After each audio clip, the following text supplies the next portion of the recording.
বন্ধুরা, এই গরমে হাত পাখা ব্যবহার করে না মানুষ খুবই কম আছে, কারণ যে পরিমাণে কারেন্ট যাচ্ছে তাতে করে হাত পাখা তো সবাই ব্যবহার করছে।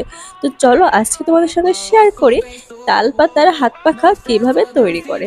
দেখো, পুরো প্রসেসটাই কিন্তু তোমাদের সামনে আজকে তুলে ধরেছি।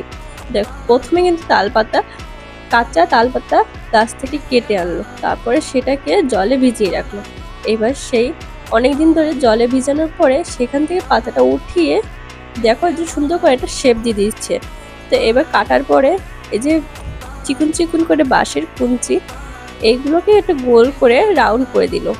রাউন্ড করে দেওয়ার পরে দেখো এই যে সোজা হয়ে গেছে পাতাটা। তো এখন সে কিন্তু সাইডটা কেটে নিচ্ছে। আর এর মধ্যে অবশ্যই কিন্তু তুমি কোন দেশ থেকে দেখছো সেটা কমেন্ট করে জানিও। বাংলাদেশ হয়ে থাকলে একটা লাইক করো, আর ইন্ডিয়া হয়ে থাকলে অবশ্যই সাবস্ক্রাইব করে দিও। তুমি কোন দেশ থেকে আমার ভিডিওটা দেখছো অবশ্যই কিন্তু কমেন্ট করে যেও। দেখো কত সুন্দর করে এবার কিন্তু সাইডটা সেলাই করে নিচ্ছে। তো এই তাল পাতার পাখা কে কে ব্যবহার করো অবশ্যই কিন্তু কমেন্ট করো। তো কাকুটা এত সুন্দর করে আমাদের জন্য হাত পাখা তৈরি করে দিল এত কষ্ট করে।